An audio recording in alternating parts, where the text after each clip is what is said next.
So when I was 5 years old, he used to beat me every day, every hour, every moment. Kenyans specifically have a propensity for akianani. Of course, such content will do well. When you are shooting, we're recording. What is wrong with getting there by all means?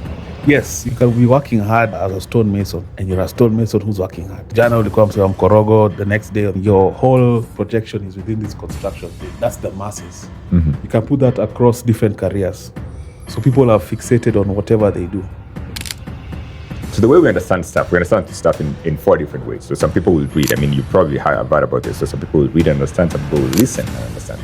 Other people will have to do something with their hands. Other people will just see stuff and understand it. So, for example, we're talking about how an engine is working. Somebody will want to see an engine in real life for him to understand how it's working, and that by itself will be enough. Another guy would need a book to read about how an engine works. And this is you. You're a book guy. Yeah, me, I'm a book guy. Hey, I think this episode will bring some value to you.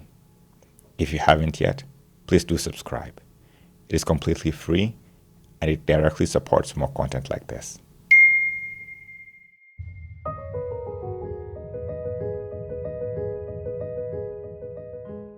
When you are shooting, we're recording. We're recording. Oh, Yeah. okay. So I thought there was an intro. Sema, man, It's been nice, man. you look tired, brother. I do? First of all, welcome back. Thank you, man. Welcome Asante. to Hogwarts. Yep. School of Witches and Wizardry. What house are you?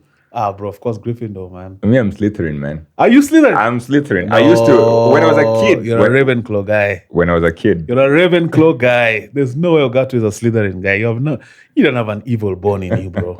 Why do you think so? Unless you're extremely sly. So they brought not a new book per se, but a show. I think it's a Broadway show sort of thing. It's called Harry Potter and the Other Kid or something like that. If there was a series of books, it would have been number 9 rather. So Harry Potter's son ends up in Slytherin. And for that reason, I consider Slytherin not bad guys anymore. They are okay. I think the first 7 books sort of painted a picture of Draco Malfoy. Yeah, I mean, Draco was trying to survive. No, but I mean, he was using evil means. I mean, it was by all means. Are you a by all means necessary guy? Well, maybe at the expense that side of me is coming out. Okay. For real, are you podding? I don't know, man. But what is wrong with getting there by all means? By all means killing people. What some of our tyrannical leaders have done: bloodshed, theft, pilfering at the expense of other people's futures. Okay. So I don't think I'm a by all means guy. I'm a guy of grit, but not by all means. I'm not willing to kill someone. Yeah. To prosper. Are you? Do I have the ability in me to kill anyone? No, but if someone told you all you have to do, for example, is just throw Eric off that balcony. You're on what floor 10? Throw that guy off the balcony. If you could get away with it, man. For real? Are you being serious? No, I'm not being serious, man. Come on. If you're watching, we're shooting in Ogato's lovely studio. This guy is a proper professor. So to the right of me, of course, off camera, this guy, first of all, claims he's never watched Dexter's Lab. But he has shirts. I haven't yet. He has shirts. Dexter, he has 15 black shirts just hanging up there. You're not an outfit guy, so everyday black shirt. Yeah, everyday black professor t-shirt. For real, man.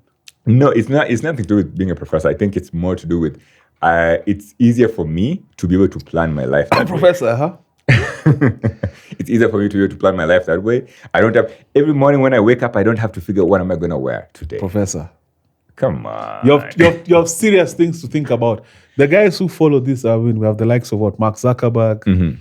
Dexter was a boy genius scientist guy. Yeah. So he didn't have time to pick out his clothes because of all the things he had to think about in terms of the things he's doing in the lab. It could also be laziness, man. I'm probably just a lazy efficiency.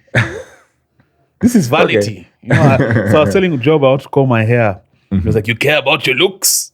Like, yeah, to some degree. I mean, it's a genuine question because I'm like, man, I mean, it's your hair. It looks fine to me. I mean, what more could you do beyond the way it looked? I'm respecting your platform, bro. This is a big platform now, man. First of all, congrats on all the gains, man. Thank you, man. You're at 20K? I'm at 20K, 21K. Last time I was here, you were like, what, 5?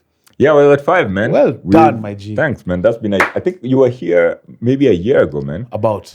There, but maybe slightly less than a year ago. My wife, who's a huge fan of what I do, of course, she also she watches other podcasts. She was like, "You're as passionate as I am." She's able to pick out guys who are also like obsessive. Yeah. There's guys who do it kind of, with a pod, and there's guys who are like really like, it has lazima hiki to work. Of course, man, it's gotta work. I mean, along the way, kiddo, life gets busy. I welcomed a new kid, a new human. Congrats on to that, the world man. a few days ago, so that's taking a toll on me a little This bit. guy, baby number 2, and he's back man. here. He's left the family. The family is happy to support me in following the passion. And what's even more interesting is I landed at so first of all, KQ delayed my flight from New York forever. That's a surprise. There was no fuel in the plane. We got on the plane, there was no fuel. So did they fuel with you guys on board? That's a whole procedure, man. Yeah, so because they have to call for fire cover. Fueling with packs on board is a whole other thing. Yeah. So they fueled with you guys on board? We were on board, yes. So we belts off? first of all, we did the thing. So we first of all had to taxi off the gate. We were on to a different gate. And then when we got their belts off and then they refueled, ended up costing us 1 hour, 15 minutes, thereabout. God damn. But I mean, that's a Dreamliner. That's a massive machine. So Yeah, but I'm wondering, I mean, the plane got to New York this morning, I believe, at 6 a.m. They had an entire 5-6 hours to refuel the plane. I don't know what would constitute them having to fuel that much later. But I also must say something before even we rock and roll. You guys you've been away for a while, right? Yeah. But you guys, we talk regularly. You're one of the guys we talk, we can even chop it up on the phone for an hour, Yeah, man. man. So many times I've poured my problems to you and vice versa. Yeah, man. It's always a breath of fresh air. And I feel like there are things I've told you I've not told many people, yeah? And we've been friends for man. about a year. Yeah, me too. So man. I appreciate you are a genuine friend. I appreciate that camaraderie, man. Thanks, man. Thanks for being there for me, man. Likewise. I want to give a shout out to a sponsor of this episode, Olympic Auto Center. Olympic Auto Center has been servicing car enthusiasts and car owners for more than 3 decades, servicing the Twin Cities and the state of Minnesota since the 90s.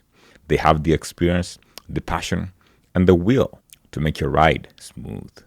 If you are in need of towing services, auto repair, or buying a new or used car, reach out to Olympic Auto Center now. I was saying though, I got here at 12:45, and I was ready to shoot this at 4 p.m. I had to set up the studio because this studio is normally used for other purposes, so I had to tear it down and set up. So all this was done today? Yeah. Okay. Yeah, I mean, they got in the table to yesterday night, but everything else, the cameras, the books, the backdrop behind this backdrop, whatever, everything else. And first time new editor as well. Okay. Yeah, but he's been editing for a while, but setting up it was his first time to see how he set it up. So it's the passion, man. Yeah. I think that's what I'm trying to allude to. It's the passion. Yeah. And so you also have the same thing, man. You're very interesting. I mean, I talk with you on the phone, and you pour your heart and whatever you're going through.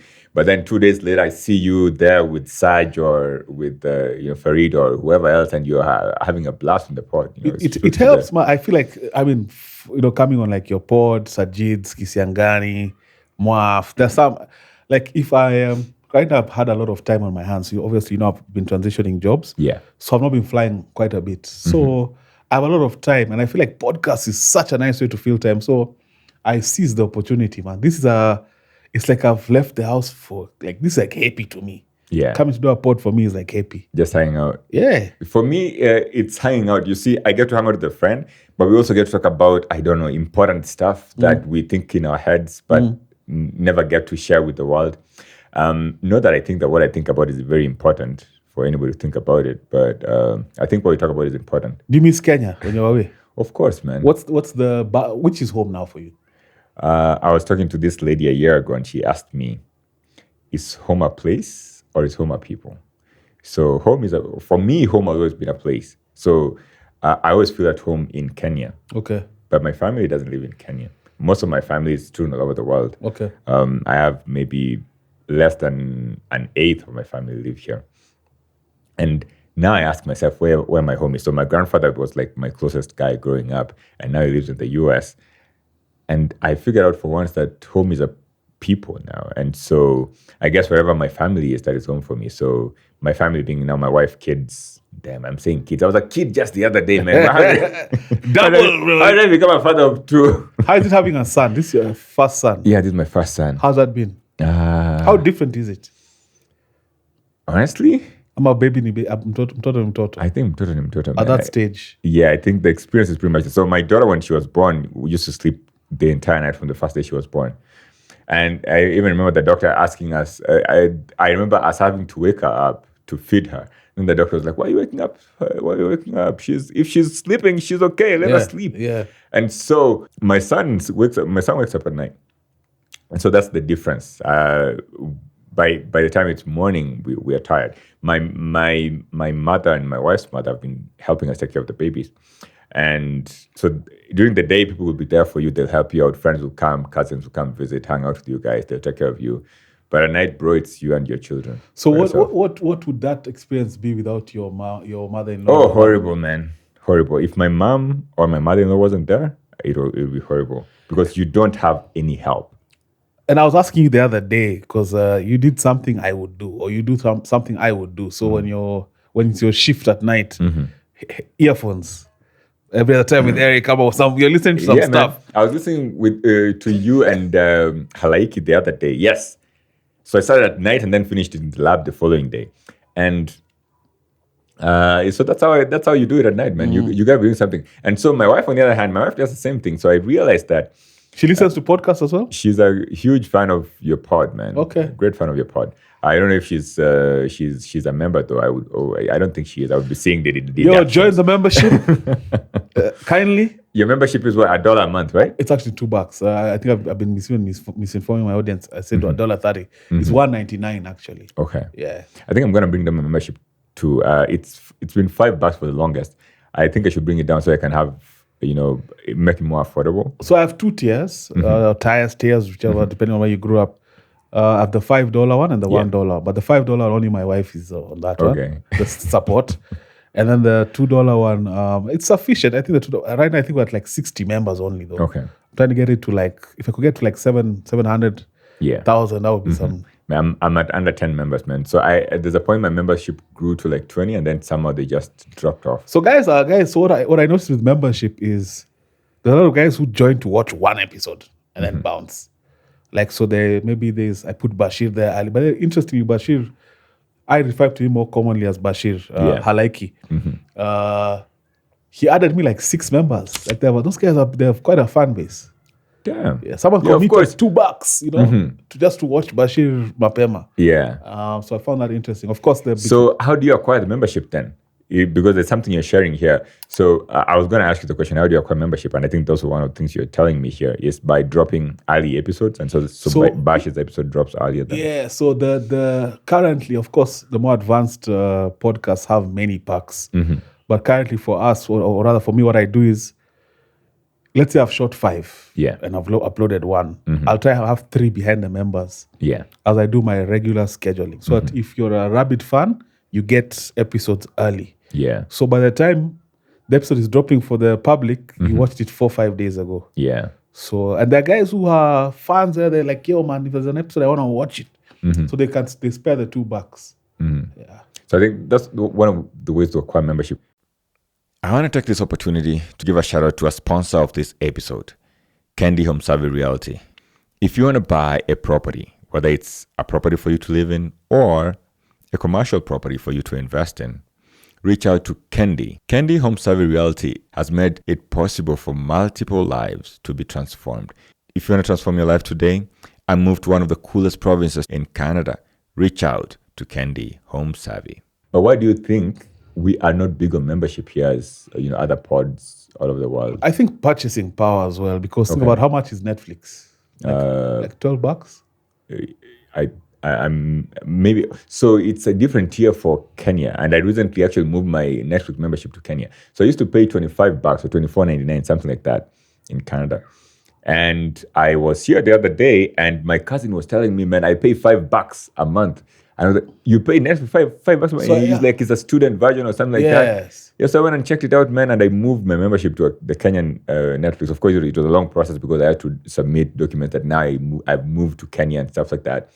And my Spotify as well. My Spotify, I was paying, I think, $20 or maybe something like that. Now I pay $5. So Kenyans are not yet at the place where there's at the core of it is affordability, bro. So, cause think about it. How many? I still share my Netflix account with some family members. Yeah, of course. Me too, because man. I share my YouTube Premium with family members and some strangers and colleagues. Yeah, Guys like things for the frisky. of course. So that culture, but it's slowly changing because the more you build a fan base, bro. I look at like someone like Kinamanu's fan base.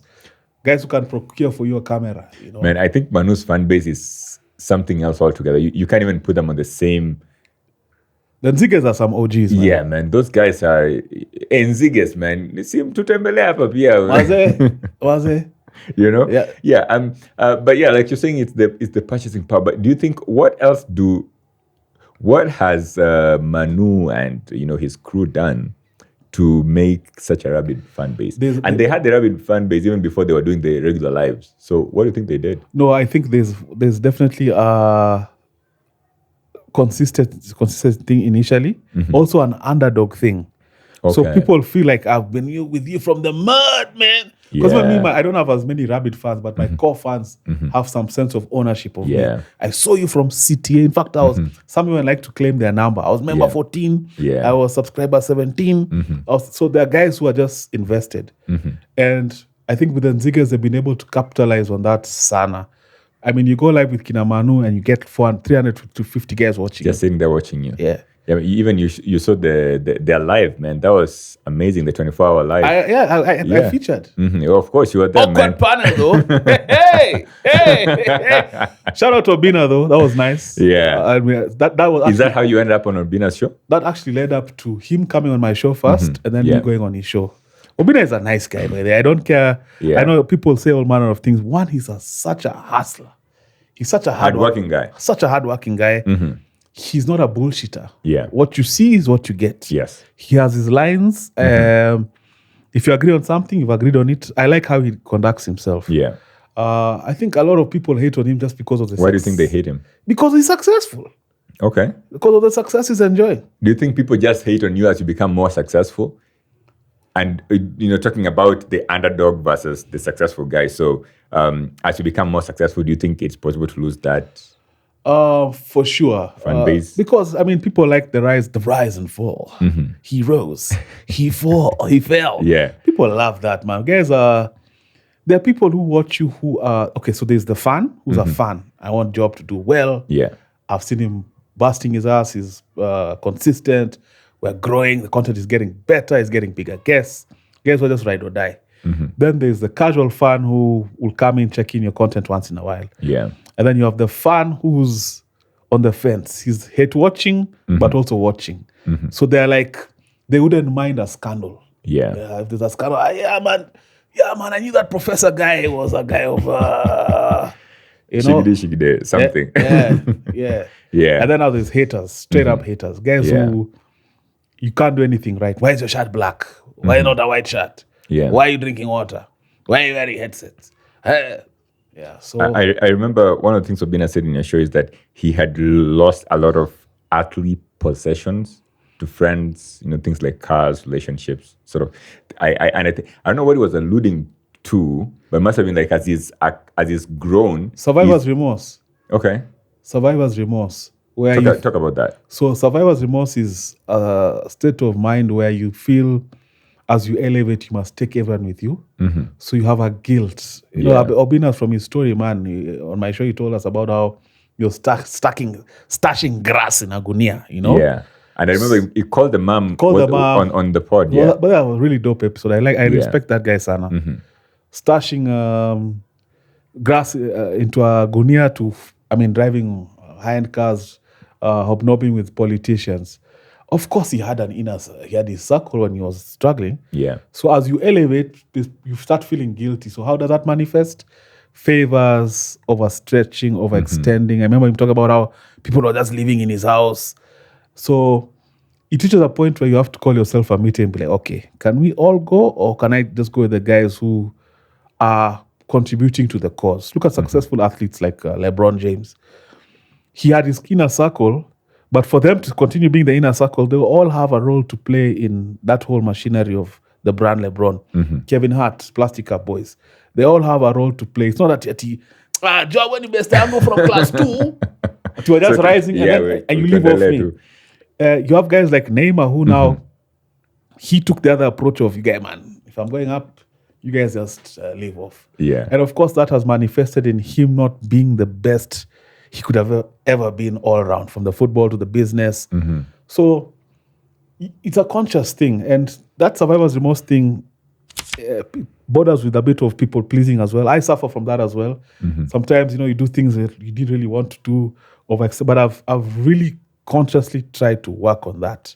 Yeah, I hope you didn't come here because you're trying to please me. No. Of course, Eric can't please me, man. He's told me no so many times, man. I've never told you no. In fact, the reason I came and I was like, when you touch down, we do it because I don't want to.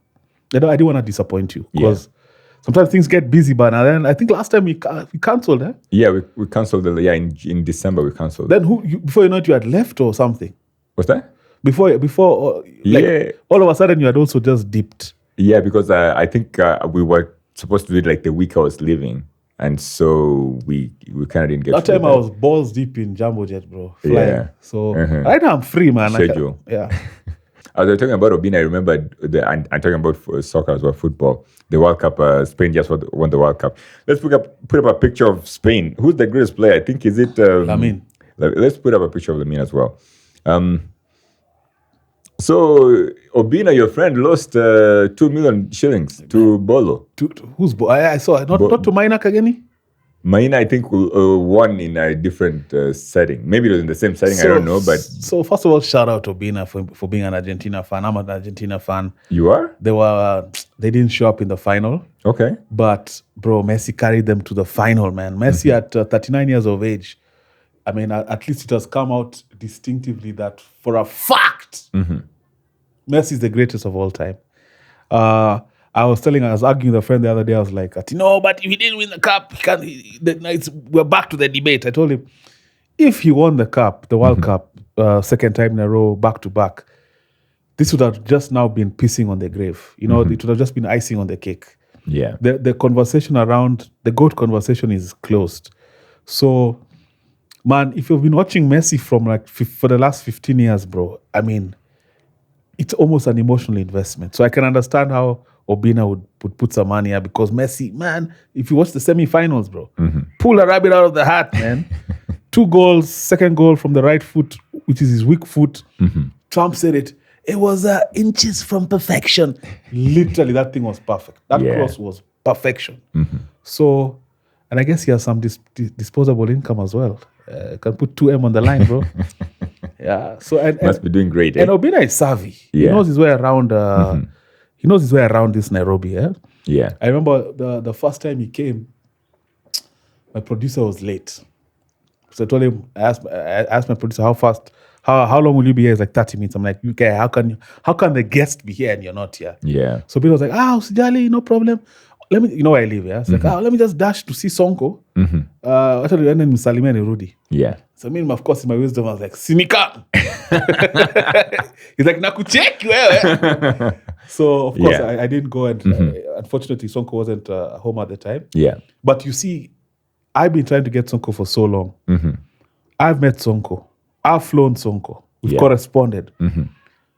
I'm still hustling to get him on. Yeah. Obina can randomly just go and visit him. So he's well connected in this Nairobi, which is something that, bro, if he stays in that ether, he'll never lalanja. Of course. He'll never lalanja. When you listen to his story, how do you think he gets to that level? I mean, there's the hard work, but what else? There's many people in this Nairobi working hard, man.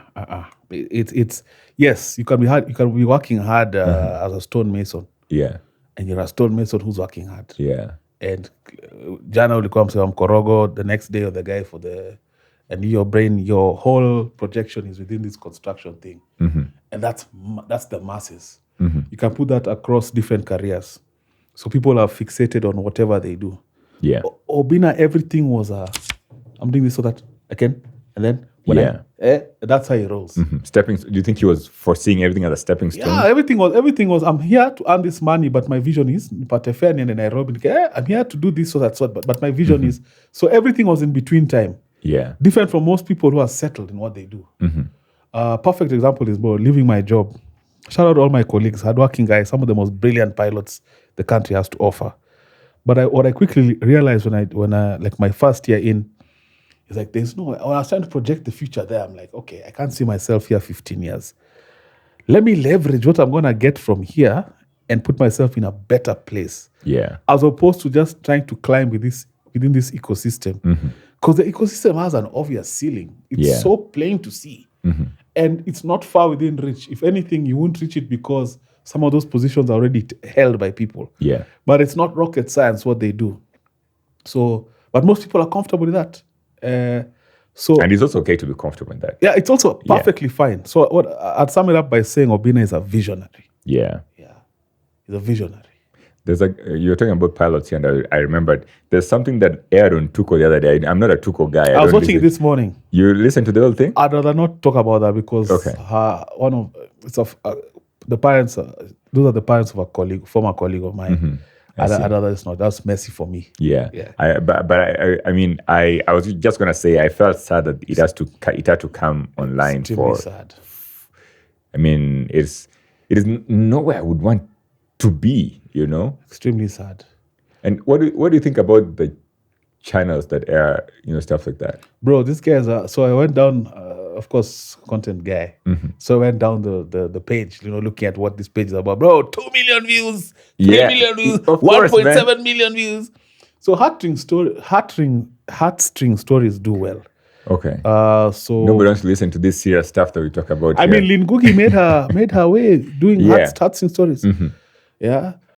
When I was 5 years old, he used to beat me every day, every hour, every moment. Guys love that shit. And Kenyans specifically have a propensity for Akianani. So, of course, such content will do well. And I think Lin Ngugi kind of, not leaving that specific space, but kind of, she's not as in it as much anymore, has left room for such guys to rise. Yeah. I personally, unless it's someone I know, I have no interest in a sob story. Me neither. Guys loved my CTA because it was a sob story. Rise and fall. I mean, fall and rise. Eh? Yeah. But guys loved you guys, we'll go in the trenches. We'll go rehab. Guys love that shit, man. Sometimes I feel like, and this could be me beating myself up,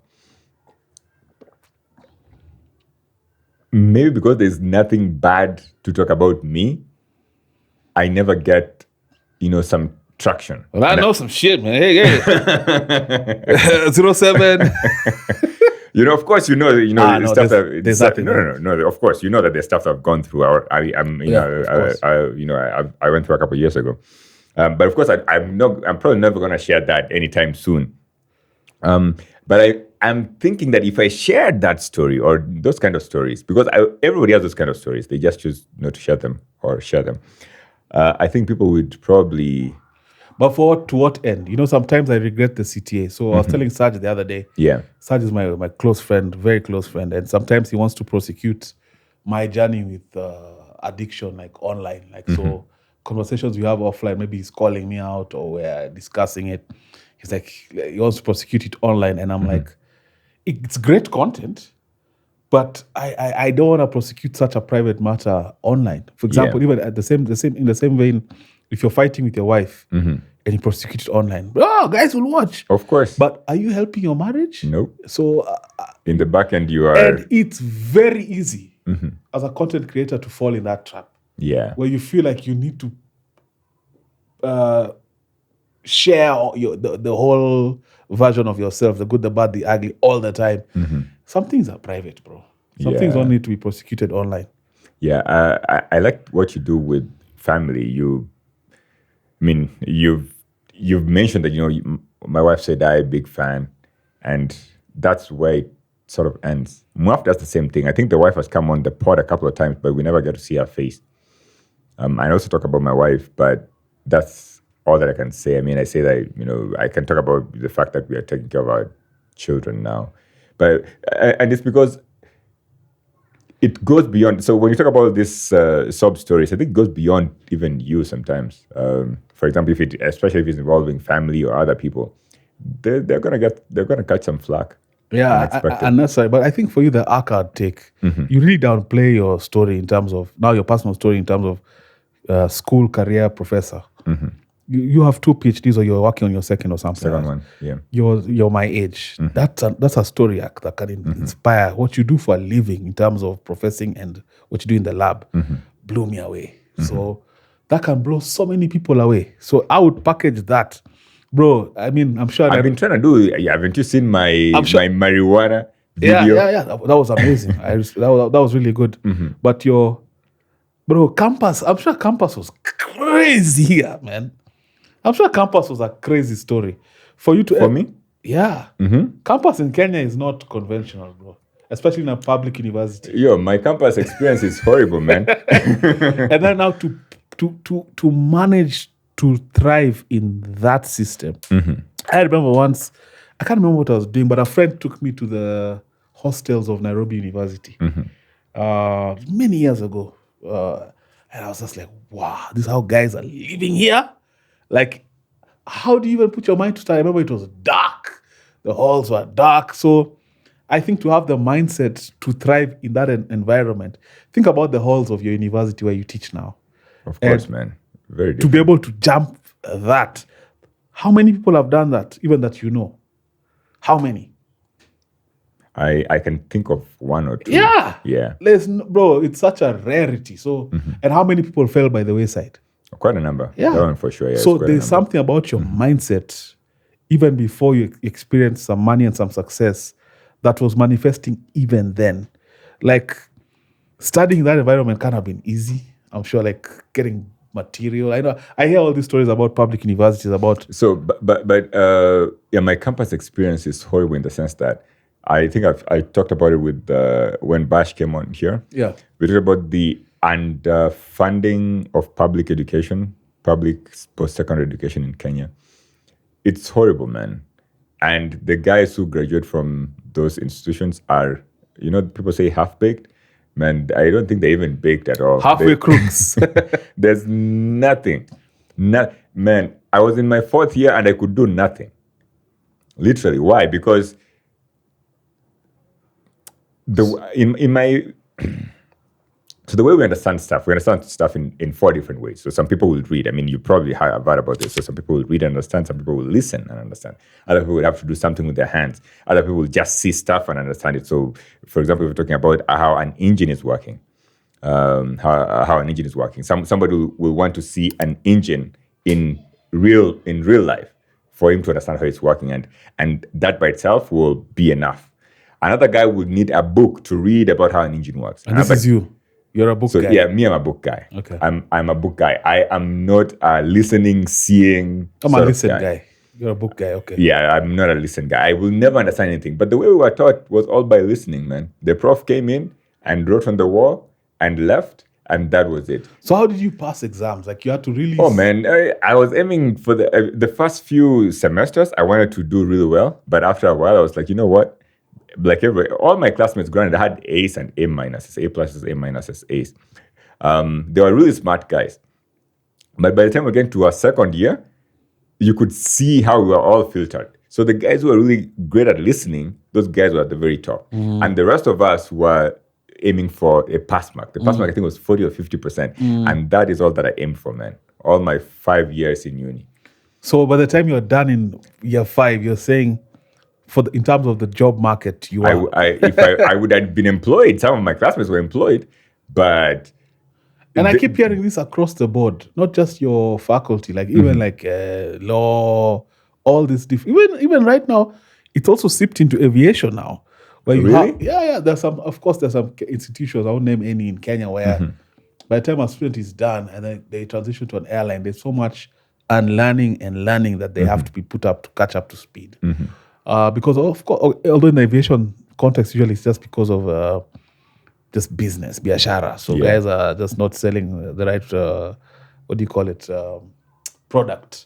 The product is kind of not the best. Yeah. But in your faculty, so when you got your first employment, what is that like? I mean, I have classmates. So, like one of us, very smart guy, Maso, ended up in Davidson Shatcliffe. He ended up there as a sales engineer sort of position. The other guys, I think, end up being maintenance engineers. So they were probably trained hands-on wherever they ended up. A guy called Jose Ambai, great guy, very smart, ended up, I think, in Kappa Oil, and he was working as an engineer. I guess he was a maintenance engineer for their soap and oil manufacturing machines. But I think when we're being trained as engineers, we're being trained to design stuff, create stuff. And that is not what was happening here. My first year students, first year, there's a problem with the street around school, so we have this beautiful building. It's called Bajon Center for Engineering Excellence. Put it up.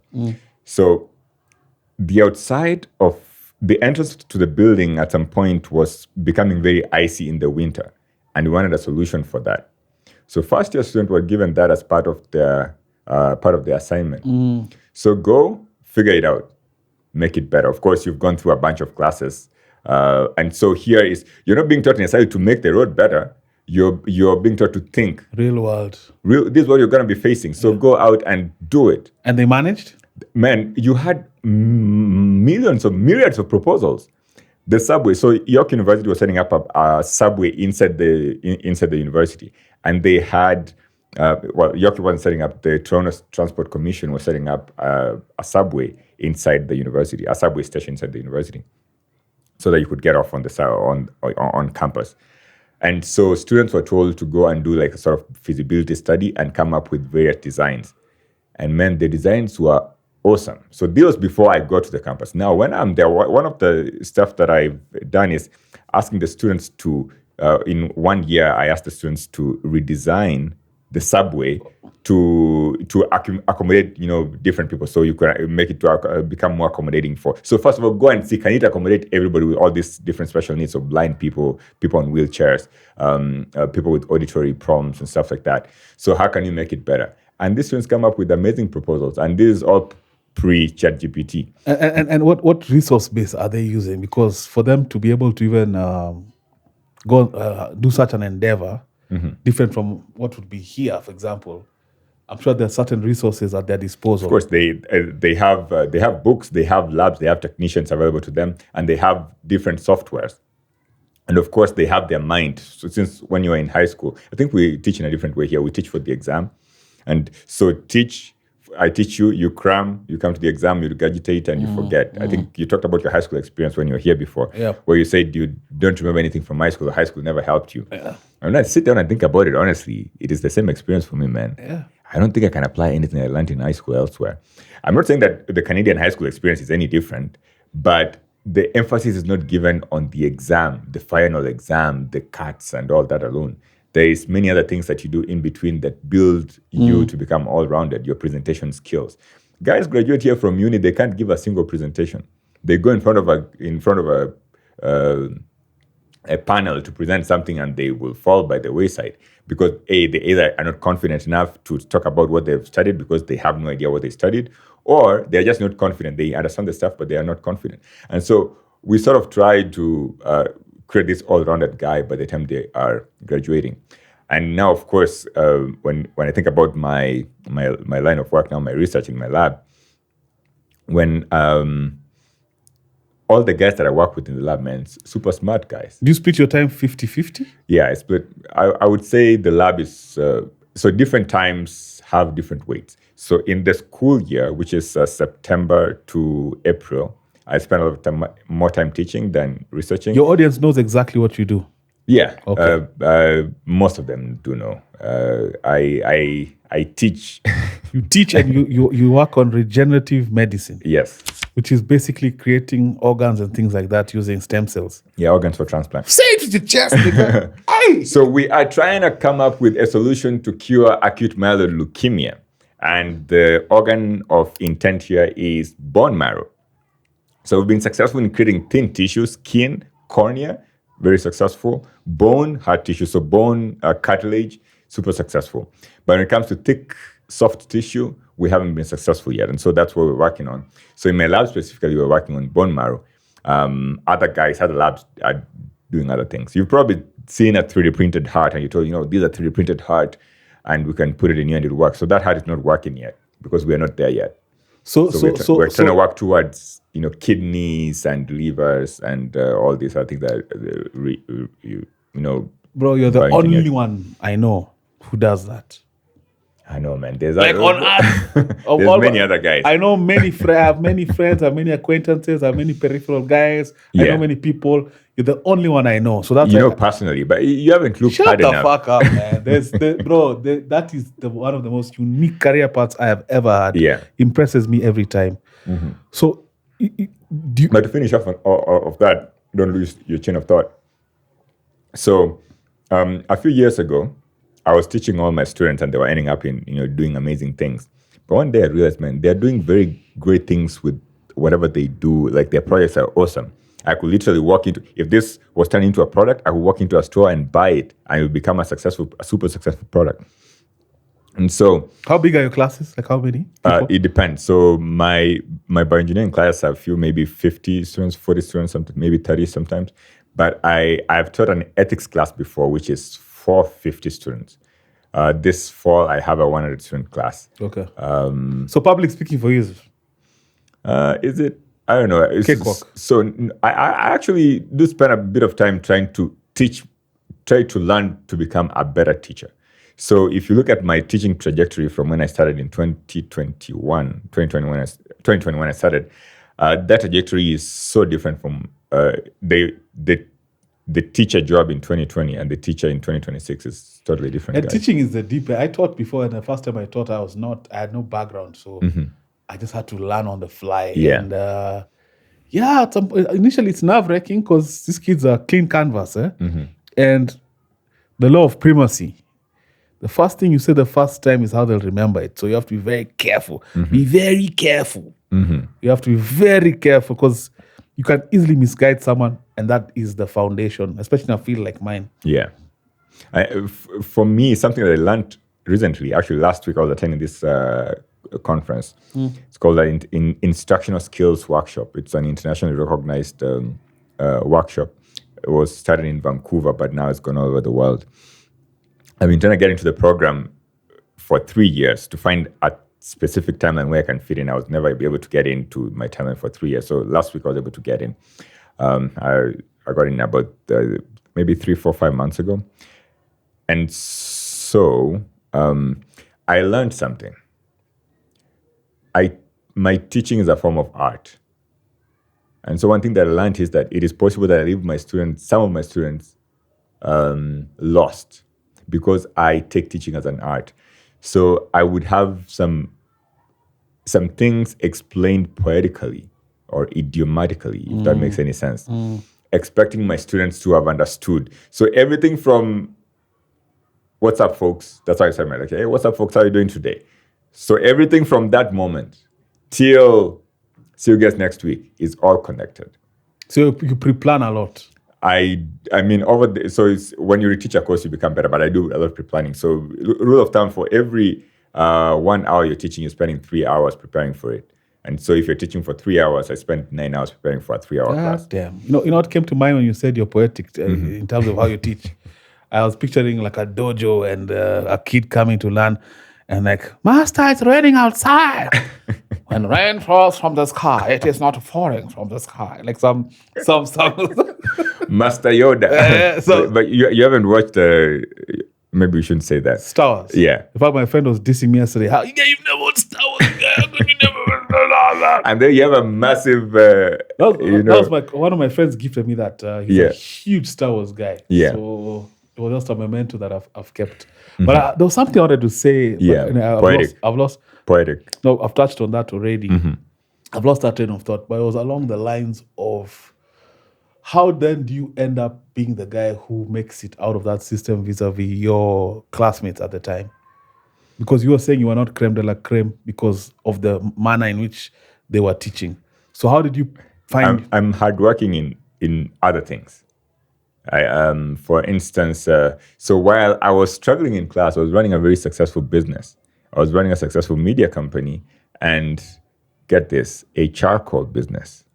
Charcoal? Yes. Oh, yes, you mentioned this. So from Thika to Githurai 44, 45, one of those, Kasarani, all the restaurants and hotels and whatever's along close to the path, close to the highway, is the superhighway, Thika superhighway, were my clients. So how did you get it? How did that even pop up in your mind? One morning I was just like, why can't I just... So I was traveling to the village in Kisii. So I'd gone to the village and I was coming back to Nairobi, and I was driving my car. I had a red pickup truck, and so I got a guy selling charcoal in Narok, the Narok superhighway, on the highway in Narok.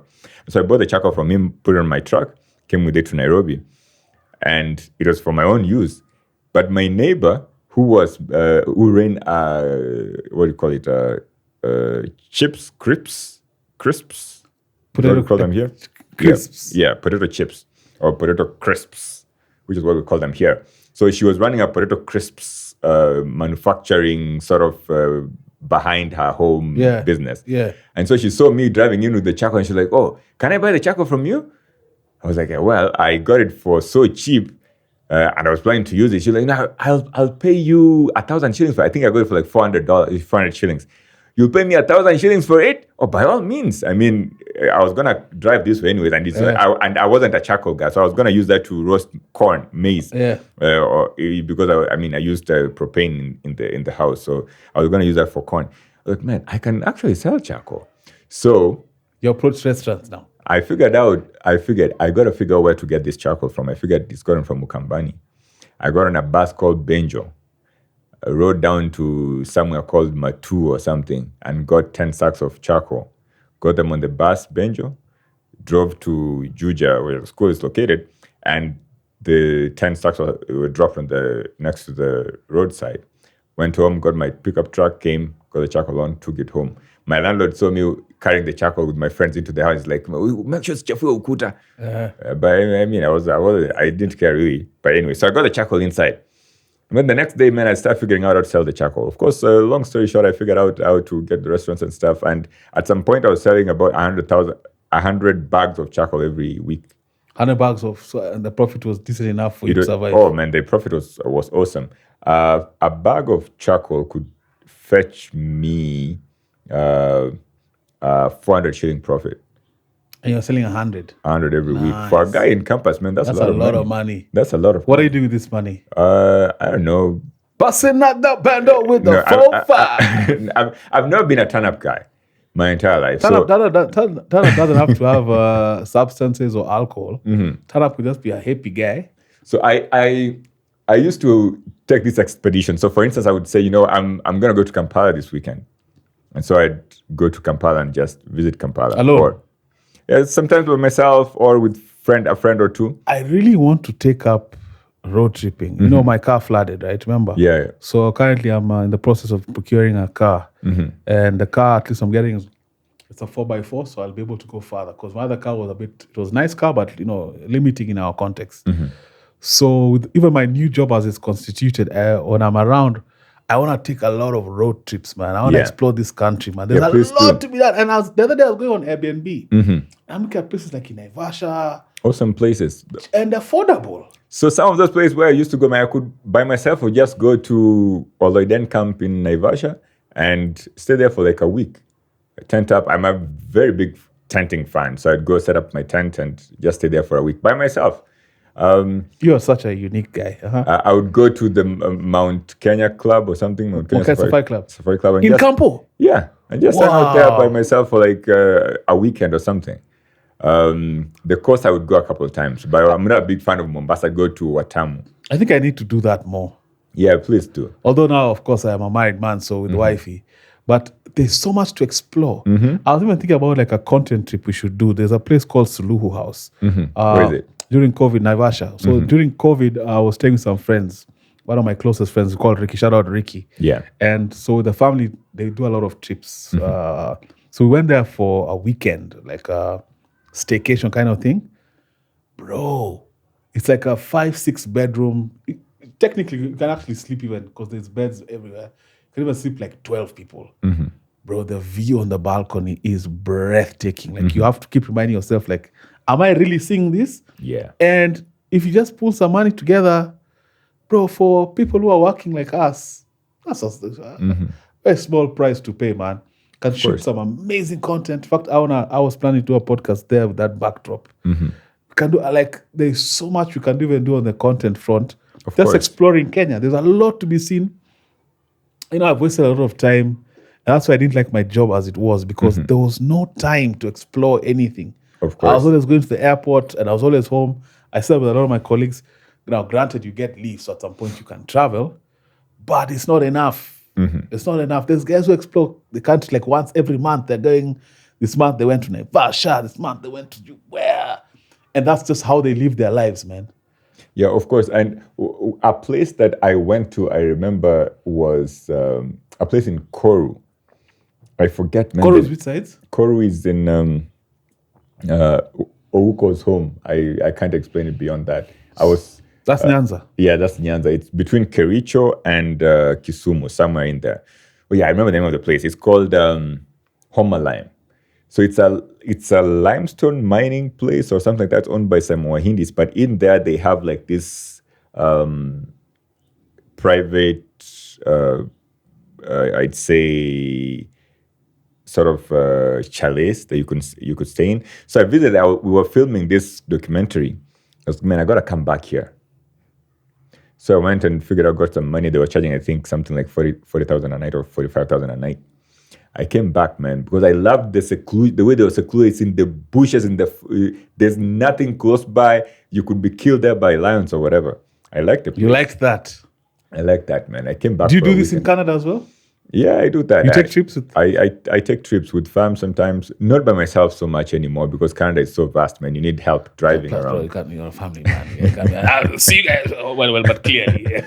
No, of course I could. I've gone camping by myself and left my wife at home. But let me ask you. But now I go with my daughter a lot. With such a robust road network in the country, in Canada, bro, I'm sure there's a lot to explore. Of course. But funny thing, guys who live in, immigrants especially, my friends, guys leave and they never visit anywhere. They're just living there. And that's the work cycle. Yeah. So have you ever done the road trip thing where, of course, too many movies watched?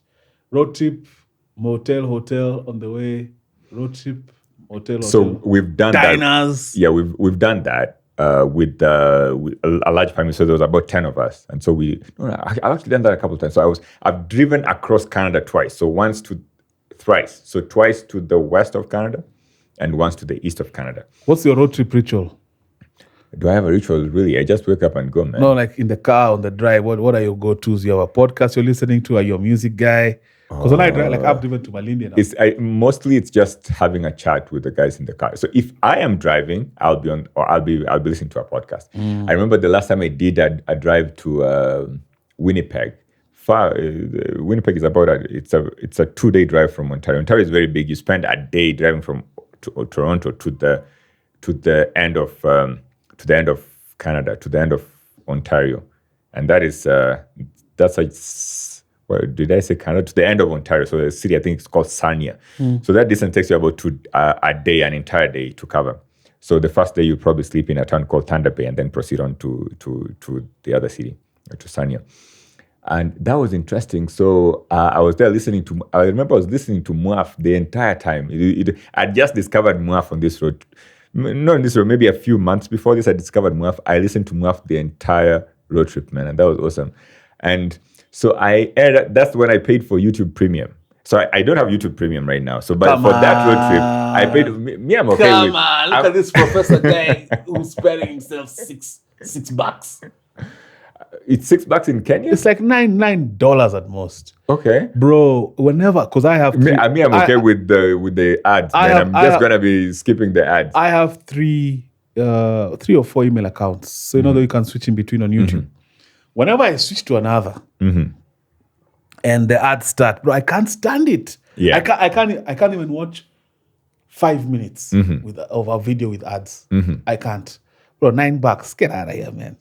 And I then don't now know, man. also the good thing about premium, bro, with YouTube, you can lock your screen can be off.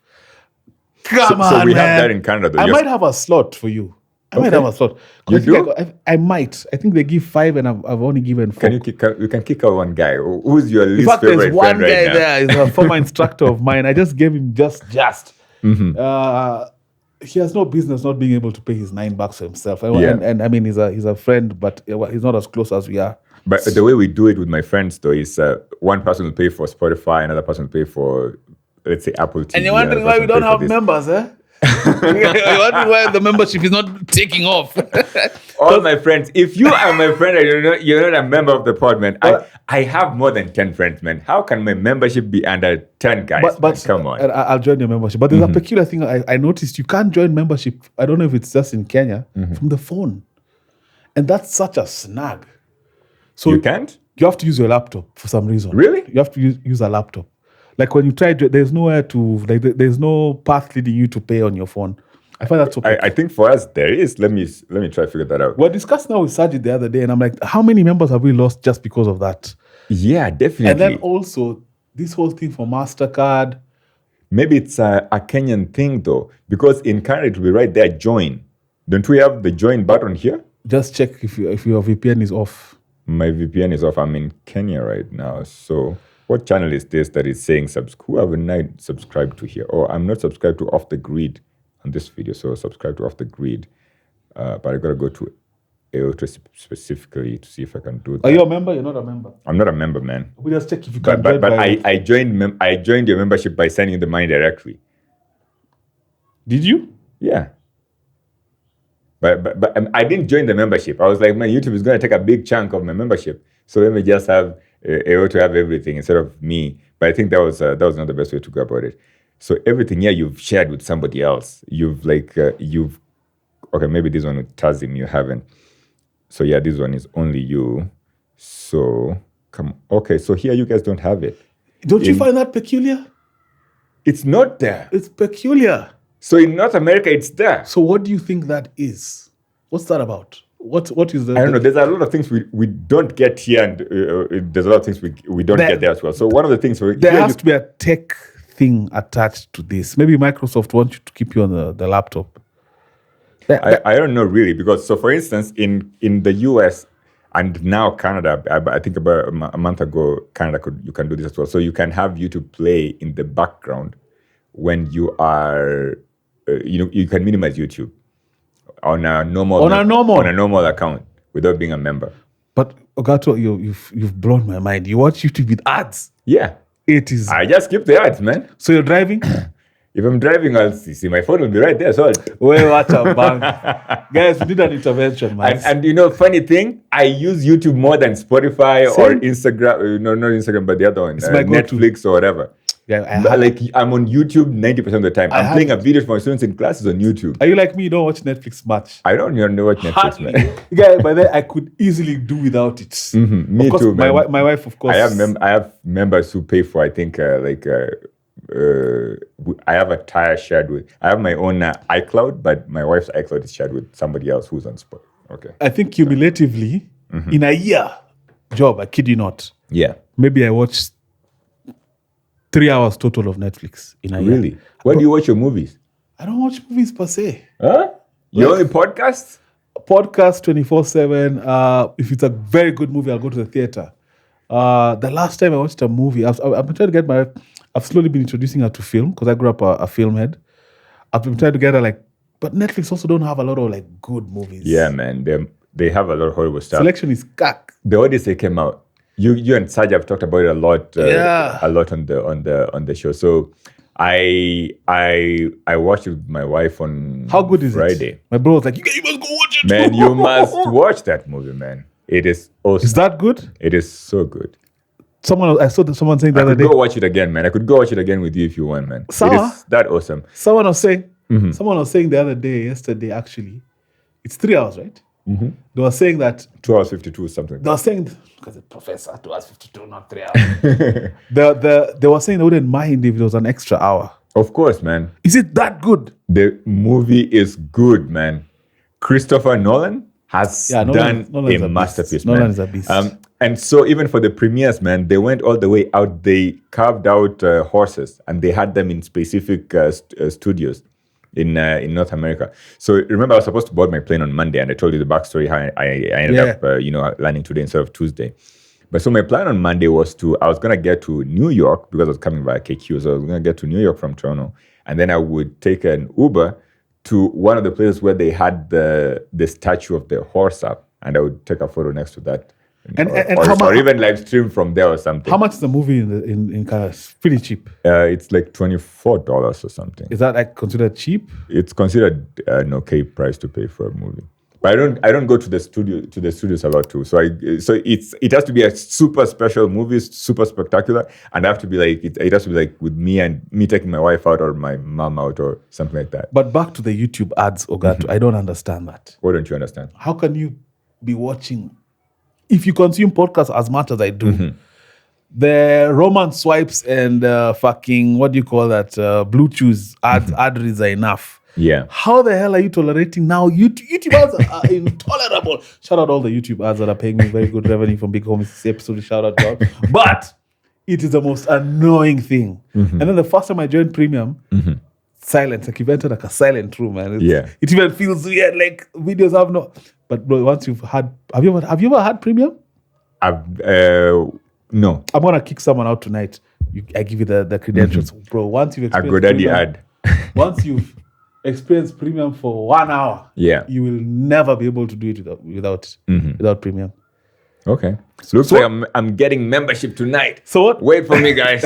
I'm on my way. So what Netflix, bro? Netflix, I feel like the selection is cack, bro. And there's new movies that are coming out. So remember family movies, like family friendly movies that were comedy. Yeah. That pivoted into like Judd Apatow movies. Remember Judd Apatow? Where you could watch it like with like your peers and it was funny and it was wholesome and could actually tickle your emotions a bit.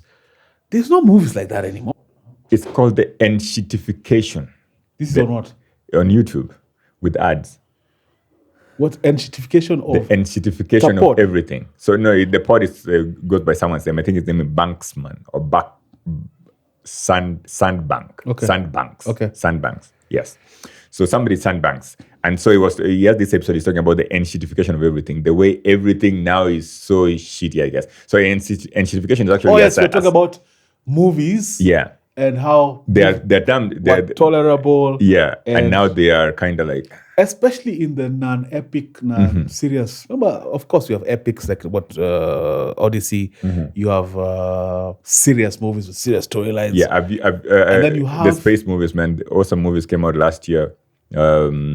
Rocky. What's the Rocky movie called? Project Hail Mary. I don't know if you watched that. I didn't watch that. But then also there was that subgenre. It wasn't really comedy. It's like a mix of comedy, rom-com. Not rom-com, but like a splash of rom-com with comedy. Yeah. And these movies were amazing. It was an easy watch, light watch. There were so many of them. But the new age version of that, I saw Kevin Hart is doing a movie, I forget the name. And I watched the trailer and I'm like, there's just an inauthenticity. What has changed? Because of our attention span, man. So the producers, so what this guy was saying is that the producers, everything has become shitty. He was talking about the way Mercedes W190, I guess, from the 90s is awesome, strong, perfect, can last for ages. But if you look at the GLEs nowadays, man, the thing, if you kick it with your foot, it's dead.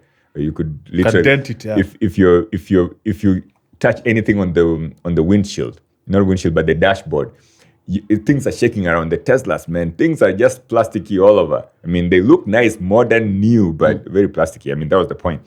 But anyway, so when it comes to movies, the producers tell the writers, you have to dumb it down because guys are on their phones when watching the movie. So in order for you to keep them hooked on the movie, you have to dumb it down so that they can be on their phone while still watching the movie. And I've been a victim of that. Sometimes I'll be doing something on my phone while a series is playing. When the series ends, I remember nothing. I could easily go back and watch the entire thing like I haven't watched it again. People watching series 2026, and I'm asking this in a serious You're asking it to me, for instance. You, and I'm asking your audience.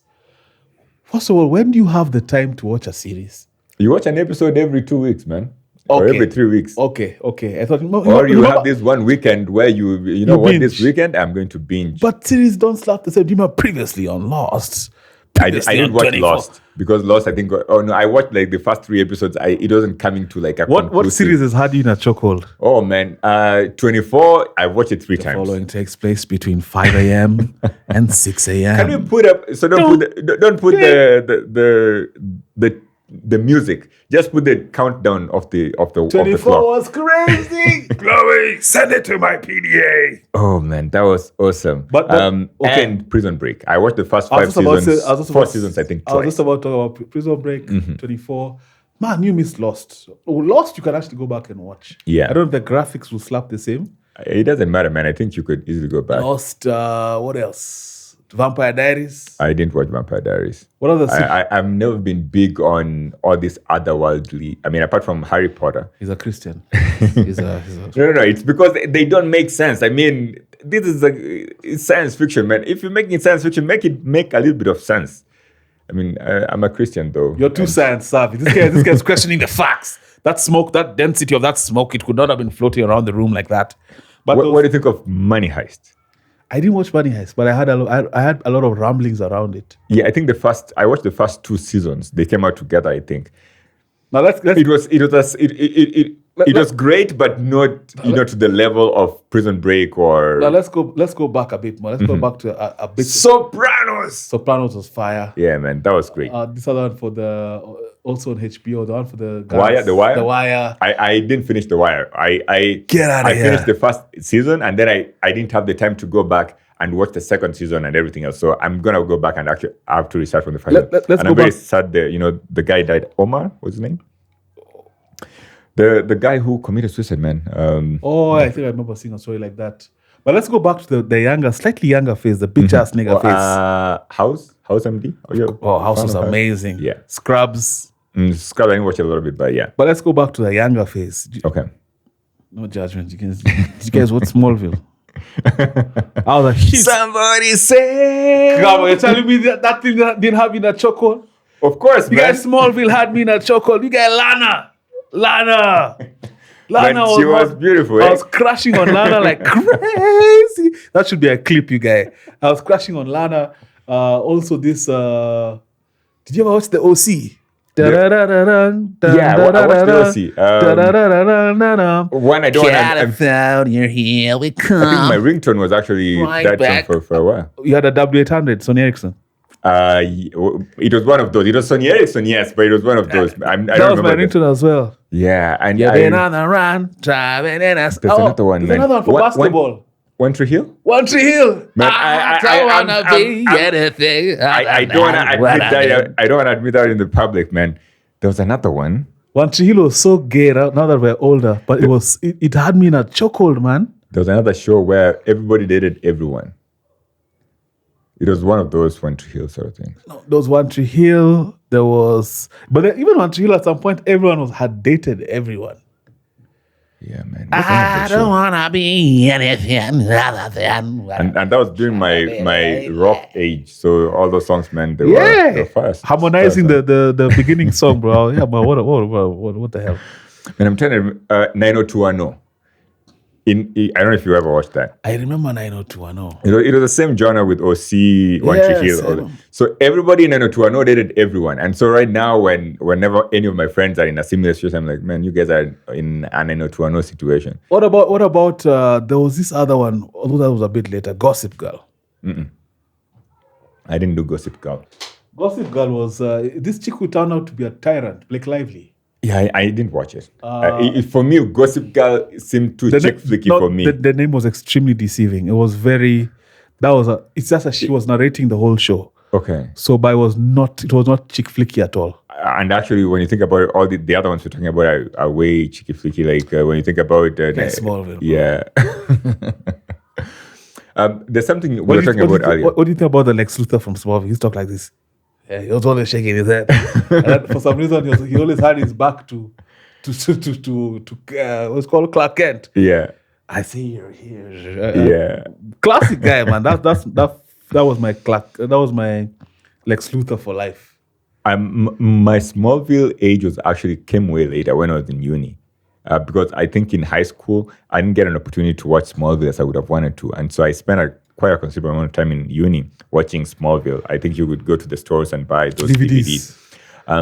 And so when I was thinking about those high school days, not high school, but uni days, and you asked the question, so how did some guys end up where they ended up? And I think how I ended up where I was. I think I was always hardworking, and that was the story I was giving you. I was always hardworking in everything else I was doing. So that I think I was a hard worker in school, but because my professors failed me, kind of like because of the way they were teaching me. But you're still passing.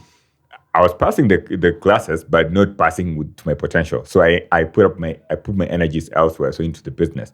And so when I decided to move to North America, I figured a way of putting that energy easily back into education, because I had all the resources, man, at my table, all the resources at my fingertips, man. And the brain as well. Everybody has a brain, man, that can. Not everyone can do that, though. There's something for everyone, right? Fair enough. Yeah, but man, I don't know, man. But I think at some point we all end up where we are supposed to be. That's something people like to say in their 20s, man. Intentionality is key, my friend. Not. If you are. For us to pod today, bro, we had to discuss it. Discuss it. Me come here, you land, arrive, and be intentional. We've been talking on the phone, correspondence. We have shared common purpose. It's all intentional, bro. So yes, it's a nice consolation to, and I think that kind of rhetoric is good when you're trying to overcome a tough season, and now just accepting, okay, right now I'm here, and this is where I am. Yeah. Now from here, I chart my way forward. But it's not just I'll just end up that's here because no, you're here because of A, B, C, D, E, F, G, H, I, J, K, L. Yeah. So that's how I look at it. I think cause effect is a real thing, bro. It's sort of the way I think about how you've ended up in your current job, man. That was really inspiring, bro. You deciding that, you know what, I'm gonna do this, and Did you look for the job? I shopped around. Okay. So I went to Cape Town last year, and by the time I was in Cape Town last year, I already you're vacationing in Cape Town, though. Yeah. I had realized, man, I'm this place. Shout out my former company. I learned a lot. It gave me such a the best foundation. Yeah. Especially for what I fly. There's second to none in terms of standards, practices, just professionalism. So I'll forever be grateful to them. But I'd already realized year 2.5, 3, year 3, I'm like, I don't see myself here for too long. I can fly these routes with my eyes closed. Of course, there's still a lot to learn, but I'm like, I see how automated everything is. I started getting bored, and I'm like, I need to start. The roster itself is never going to change. It's for me to look for a situation that custom fits me. So I started shopping around, man. And of course, having the banner of that on my CV was very strong. So, originally, whenever I'd go to a company, I was always on the back foot, because, these guys were willing to give me a job, no interview. Yeah. Just on the strength of, hey, we know if you're from there, you're a serious guy. Yeah. So, again, I'm forever grateful to those guys for that. But, so I shopped around. I went to all companies, man, hearing what they say, what's on offer. So, like, me, I'm looking for more time. And I'm looking for more money. If I can get somewhere that can give me those two things, I'll be well on my way. So I shopped around. Eventually, I landed on something. Again, very specific how I landed on this. This didn't fall on my desk. And if you're ever in a situation where you're trying to change jobs, it's not going to fall on your desk unless you're very lucky. Bro, I sought this opportunity, man. Yeah. And I convinced the person who was in charge of like hiring that I'm the guy. And of course, having my podcast helped because he's like, I've watched your stuff. Your current boss has watched your boss is a stretch. Or whoever was hiring. He's a senior. Okay, yeah. Boss, boss is like more higher level. Yeah. He's actually even a friend. But that also helped me land the job. Yeah. So I sat with that email in my drafts. I came back from Cape Town. Of course, I've told my wife had been telling me, you guys, it's long overdue. And she's like, this place, man, you're going to work too often. The returns are not that good. She's like, you just do the podcast full time. She's like, if you can have 3 months 3 months rent from there, then we just figure it out. Yeah. So she's extremely supportive. So shout out to her. Yeah, shout out to her. So I was like, nah, that's a bit dangerous. And I still want to fly. There's some milestones I still want to accomplish within the field. So I came back from Cape Town. That's in November last year. Proceeded with work. Then January came. I had exams to do. Remember ATPL exams? Remember that when I was Yeah, I remember, stressing man. as You well, were so stressed, man. You're like, because I had 2 left, and I was running out of time. Because I Yeah. had to finish them within a year. and I remember you even asking, man, why do I have to do all this stuff, man? I mean, Bro, let me it's- tell you that was, and first of all, that was one of my biggest. That's one of my biggest accomplishments of this year. Finishing those Yeah. exams. Salute to myself. Congrats, man. Hey, bro, I was stressed out of my mind. So that time I stopped thinking about leaving. I was more focused on I need to finish. Yeah. Because if you don't finish within that span, bro, you have to do all of them again. And I was thinking to myself, if that happens, I'm a for life A4. Like, there's Yeah. no way I'm gonna to build that psychological momentum to start that process of reading for 8 such subjects. I know you're an academic guy. I am not such an academic guy. And Yeah. that thought process was too heavy for me. So when I finished those exams, I could proceed flying. And at some point, I'm like, you guy, Era, you already know you've shopped around Wagwan. So I have the email in my drafts. So one day, I've told the story in several pods. I landed in Malindi in the morning. The guy called DK, shout out DK, man. DK is a friend, so him had been telling him all of this stuff. I know him from way back from flight school days. Yeah. So I've been telling, bro, I've been thinking about this, just hearing what he has to say. So when we landed in Malindi, I did the walk around. So every time you land, you have to inspect the aircraft for maybe you hit a bird strike, maybe you could have a hydraulic leak, just a Yeah. general inspection of the aircraft. So I'm not doing the walk around. So I'm doing the walk around. I looked around, I'm like, what am I waiting for? Because ideally, when one is moving from one company to another, you should have a contract, Yeah. right? And signed at that. But here, I didn't have a contract. I had a promise. Yes. I had a gentleman's promise. So, bro, I just too the email, you guy. Your phone. Yeah, why my phone? It's gone.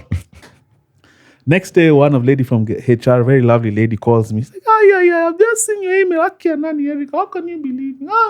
Yeah. Oh, I'm like, imagine it's nothing personal, ma'am. Like, it's just reached that point in my life where this is where things are brought me. Oh, this is so unfortunate. You've been such a good employee. Very nice to me. So I just tell her, yeah, it's real then. Slowly but surely now my other bosses call. One guy calls with a very fatherly tone. Are you sure? Because he thought I was like going balls deep. Yeah. Kusani, I'm sad to be a rapper, nigga. Fuck this place. I'm about to be a rapper, nigga. So I explained to him, okay, no. Yeah. He's like, is it because of the podcast? I'm like, that's one side. But I also feel like my expiry date with the company has reached. It's been an amazing journey. The guy is such a gentleman. Shout out Strong. And he talked to me. He gave me some advice, very fatherly.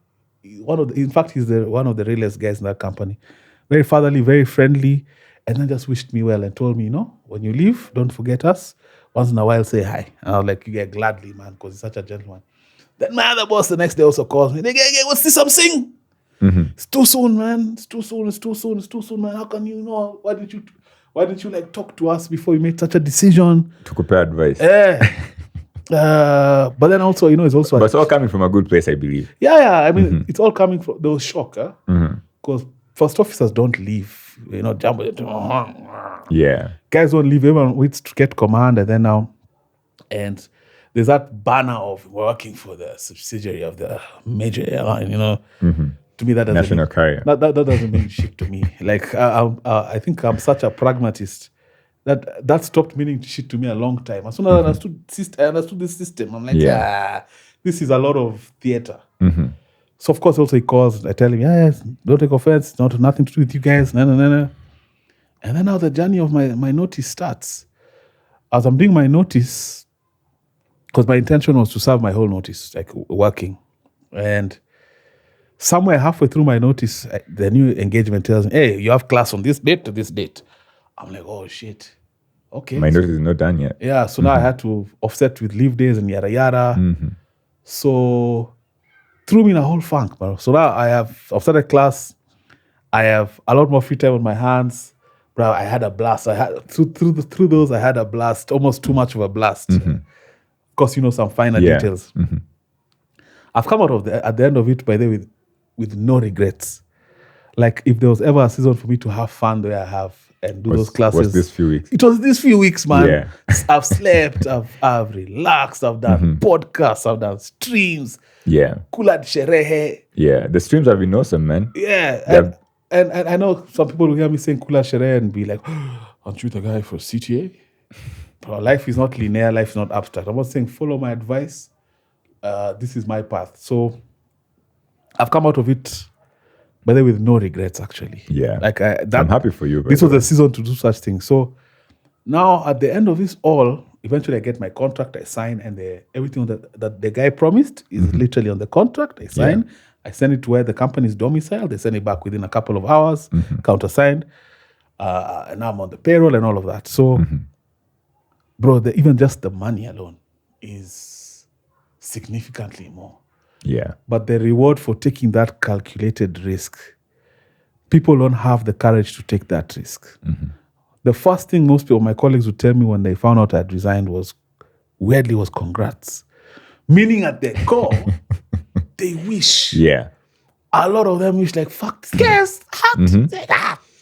So that congrats bit, man. Yeah, like very important, because when there's a lot of folks who live in North America, and North America is all fun and beautiful to live in. We have a good road network, like you said, and things work, systems work. But man, most Kenyans, I would speak to the Kenyans because I know a lot of Kenyans who feel like their heart is not there. But I would even go further and say most immigrants. I have a lot of immigrants friends, man. They always talk about back home, back home this. Nobody talks about Canada like home. A few people will say, this is home. But back home with a positive connotation or negative? They would be saying something doesn't work back home, but the fact that you're calling it home means something. Why are you calling it back home? You could say, uko Kenya, some other, that place, man. They don't talk about Kenya like a bad place, or Uganda or Afghanistan or whatever, because people feel awesome here. When they come here, they have a blast. I mean, they have amazing experiences, childhood memories maybe are rekindled and such stuff like that. But many people are afraid to take the leap to move back. There's a bunch of people who've moved back, man. Bro, such, and I don't know, my other friend called Brian was telling me the other day, I'm telling you, there's a certain courage that will always be rewarded. Call it by God, call it by the universe, it will always be rewarded because you saw what's not there. You managed to project on faith and hope. Yeah. And of course, also the groundwork. Because I keep telling guys, people think such an, bro, the kind of, and there's an extension of that deal, which I cannot even talk about on here, because it's kind of unique to only like me and another guy. Yeah. The whole of aviation. So in Kenya. So, but it's because I sought it. Such a deal will never come to you at, Sema, hey, what's up, man? We have heard about, no. Yeah. You have to canvas, bro. Yeah. So anyway, I say all that to say, I'm so glad I made the decision, bro.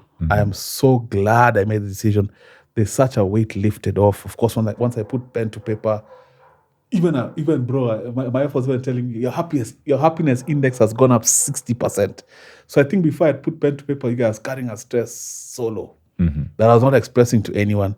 Because I also didn't want to tell people I've not signed a contract because everyone will think you're mad, like what the fuck, you've left a job, you've got another job, and you just. So I kept that to myself and my significant other. I remember you telling me that the other day, and I was like, man, you really did that.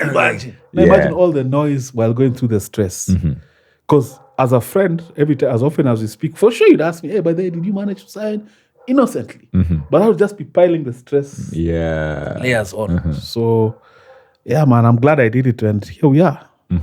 I'm also happy for you, man. I think you're going to have a blast. Of course, you have many plans ahead for you. I mean, many different offshoots for the pod. I mean, different shows for the pod. We've talked about it. Maybe I'm going to be in some. One of which for sure is there, man. They call it the dialing lives. For sure. IRLs. We have to do some IRLs before you go. Of course, man. I want to do that. Did you see my IRL with the IQ? I watched. Oh, of course you were there, man. We watched. We were chatting the there. Smokehouse, man. Yeah. Man, IQ is such a beast, man. When he picked me up, the moment he picked me up in his S550, he was recording, man. He came literally to pick me up with my these suitcases, these guys. Yeah. This is where I carry all my studio luggage. So then when he's like, "Hey, professor," and he shoots that. But man. IQ's work ethic, even just from his story, Yeah. for him to be where he is a direct correlation to how hard he works. His work ethic is crazy, man. Hardworking guy, man. Hardworking guy. And of course, he gifted me with this new addition to my. Is it in the shot? Yeah, it's in the shot. It's right behind me. nice. That's where I've been aiming to put it. But I don't know if it names. Do you think it names the elephant? The elephant becomes together. Yeah. We know you are so good. Yeah, I mean, it's fine. I think it's kind of hidden by my body as well. So when I move around, you can kind of see. I think what you need to do, and I'm advising you as a peer and someone who's been in this game also a while, for you, because you have the gift of podcasting. You're natural at. You're good at it. You're good. Yeah. You're behind. Your work ethic is. We don't even need to discuss that. You need to tell people more about you. Let guys get to now know Ogato also, because Couch Connect, even by design of the name, is very guest leaning. Yeah. Very guest leaning. I don't know if that was intentional. But no, Couch Connect. I told you how the name came about. We were just sitting on couches and singing, and it picked up. And I was too lazy to change the name. I would have changed the name if I could, but because like I say, I don't know if eclectic is a good word.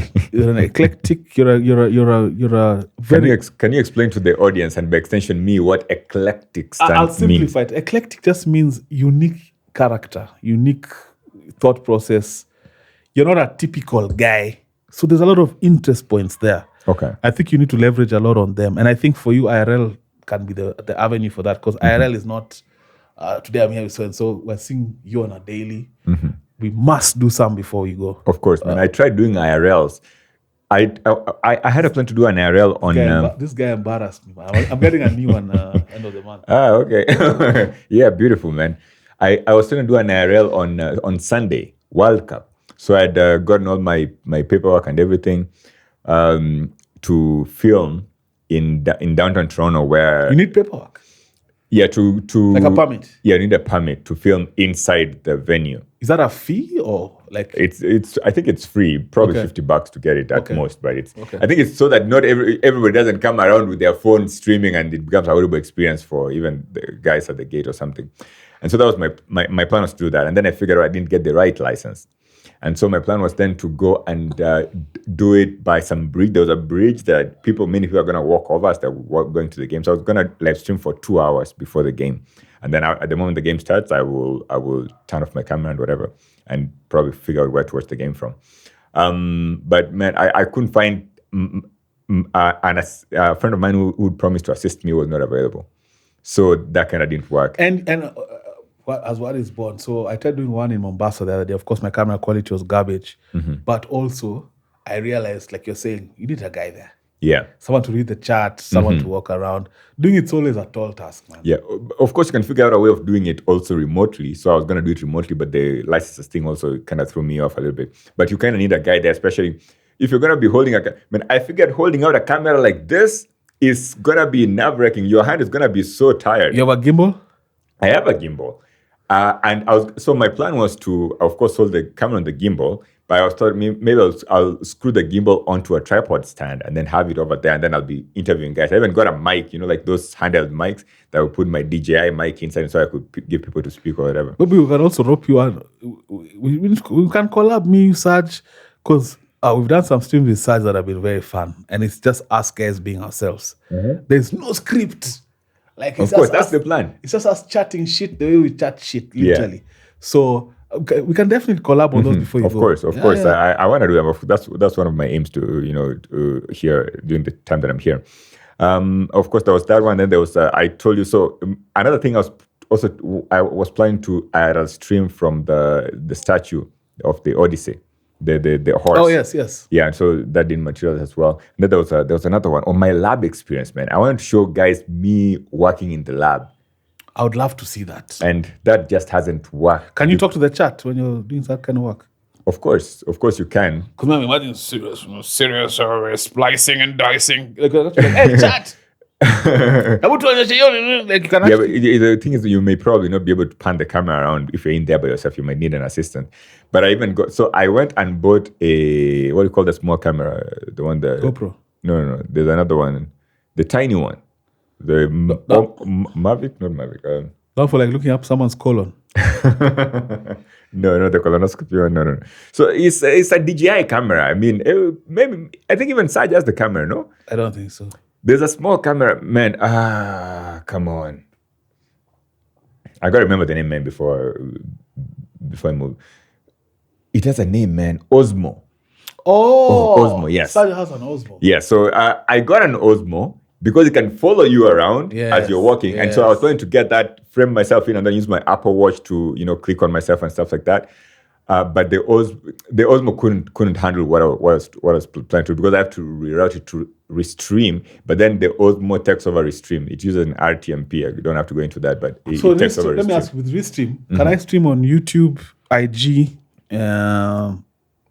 Up to 3 platforms. So does 3 platforms mean EOTWE, Couch Connect, and maybe EOTWE IG? Yes. And you could do anywhere. You could do, okay, so 3 streams is the cheapest. So they have a free one, which I think is one platform. And then they have the cheapest one, which is like, I think, $25 a month. Is that 3 platforms. Is that time lag? So it's very heavy on the internet. So you must have a strong internet connection. So when you don't have a strong internet connection, so I did one with IQ, and we were inside a restaurant, and the connection inside the restaurant probably wasn't very good, and so you could see the lag there. But you have a strong internet connection, you're home and dry.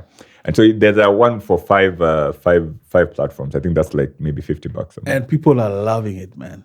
Yeah, of people course, are moving away from it. They just want to see Job in his natural element, Eric in his natural element. But I'm trying to do that with my Reconsider episode. So I don't know if you've seen. So I did one with Reconsider Barack Obama. If Obama was born 100 years before. I didn't see Obama. I've seen I saw weed and I saw Christianity. Yeah. So Reconsider Christianity, Reconsider marijuana. Have you reconsidered Christianity?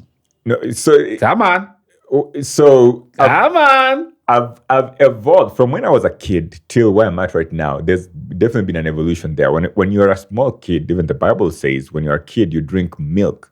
And as you grow older, you eat solid food. And that's a point you take a shit. And you get rid of the shit. So, yeah, and so why are you not graduating to that point? I've not graduated to that point yet because there's no because here. As I've grown old, I mean, I've been exposed to more knowledge.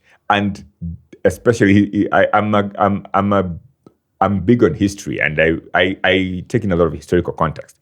And so you figure out that a lot of the way Christianity has been taught has a lot of historical context to it and a lot of cultural context. So the way you as Pastor Eric Mutiso or Bishop Eric Mutiso would teach me, you would have an aviation context coming in, you would have a Nairobi context coming in. Now, if I go to some bishop in South Africa, he also have a very different concept of what Christianity is. I'd probably always picture water into wine, bro. Every sermon. Yeah, you see? And now you take these guys, take them to North America, they will be teaching the North Americans something totally different. And so... but you're still hanging on. No. So for sure, it is a very big identity of who I am. So there's a lot of truth in Christianity, and also there's a lot of lies in what we are taught. But people don't want to talk about the lies. They only want to, hang on to the whatever has been presented to you. And read for yourself. Understand. Take time. Sit down. Think. People don't think, by the way. With this age of social media and stuff, people don't sit down to think. When is the last time you thought? And the indoctrination, I always go back to the Indoc. I don't know if things have changed now. The Indoc was so strong, bro. Sunday school, praying at home before meals. As in, it was such an indoctrination. Mm-hmm. So to shed it is difficult. Yeah, of course, man. When you listen to my Reconsider Christianity, I start off by saying that in Sabbath school is where I go, since I'm Adventist, or Sunday school, which is where you would have gone, you were taught a totally different version, a nicely packaged version of what Christianity should be. But man, there's a lot of, I would ask you, why does the Ethiopian Bible, for instance, have 88 books, while your Bible has 66 books? Suspicious. So, somebody decided one day that, let's make this Bible, let's put these books together and call it somebody. Let's curate it. Yes. So the LeBron James version, King James. and why would people think that the powers that be have their best interest to the point where they're allowing knowledge where they can transcend to a better place be for them, if it's not just a tool of control? Yeah, but Christianity enables control a lot. Religion in general enables the powers that be control a lot because Precisely. you listen. The Bible says, or Christianity says, or the Torah or the Talmud says, obey the king, obey the leader. So you will obey any king, even if the king is. Look at countries where religion has taken a back foot. For example, I think Norway discovered oil some years back. Right now in Norway, I think every citizen is entitled to about 340,000, whatever their current, no, actually dollars for as their retirement package from the oil that they've explored. They have a big sovereign fund, they call it. Everyone is sorted. This is one of the most non-religious countries. So you don't see like there's a direct correlation with, let's just do the real goodness here on earth based off the things we know that are actually good, as opposed to yielding to this idea of a thing we don't even know that's abstract. For me, that is real. That is now. You can have both, though. You can have the Christianity, an abstract thing, or the Islam or Judaism, but also at the same time create all these sovereign wealth funds that would protect your future generations. The other part is just a distraction because it's abstract. The problem is when the leaders of the nation want to hang on, are also very religious. Bro, we have religion is private, man. We have prayer Sunday. we still have prayer, like political prayer. Next week on the 28th, Kenya is having a prayer Sunday. Yeah, man. What? And those prayers are written, man. If something is written, man, get out of here. You write down a prayer. Okay, so today we are going to pray. God, pray for this. So first of all, if I see you reading a prayer, I think there's a problem there. It's not coming from your heart. And also prayer is private, man. Your Bible says the prayers that are given in private are more important than these public shenanigans that we see over here. But you see, Kenya recently created a sovereign wealth fund. I don't know if you know that. Yeah, but I think the intention is more of what's the Malaysian guy? There's a country that did that, but it was all graft. Isn't it a way of them? It was graft. Yeah, here too, right? Yeah, allegedly.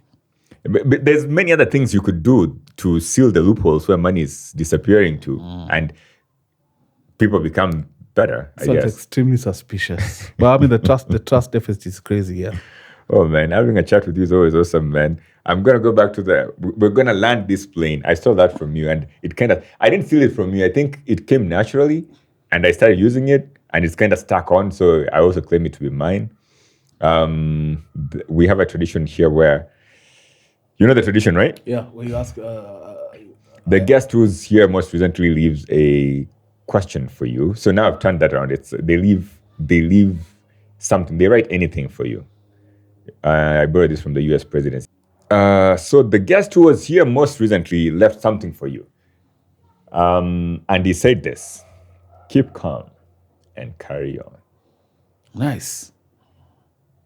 Generic, but applicable as well. Mm-hmm. What do you think?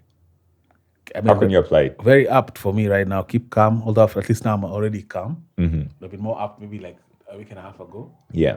And the other part was? And carry on. Yeah, carrying on is exactly what I'm doing. So do I get to know who said that? Oh, that's Yeah, I can tell you who said it. It's a lawyer friend of mine. His name is Roy Rabin. Shout out, lawyer friend of Jobs. Yeah, I mean, it's applicable for me. I mean, keep calm, carry on. Mm-hmm. Mm-hmm. Beautiful, man. All right, so I'm going to give you an opportunity to write whatever you want to tell the next guy coming onto the pod tomorrow afternoon. Okay. This will be awesome. Okay, I'm right. Man, thanks for coming through, man. You're the first guest on the pod, man. Always a pleasure. Your writing is daktari, eh?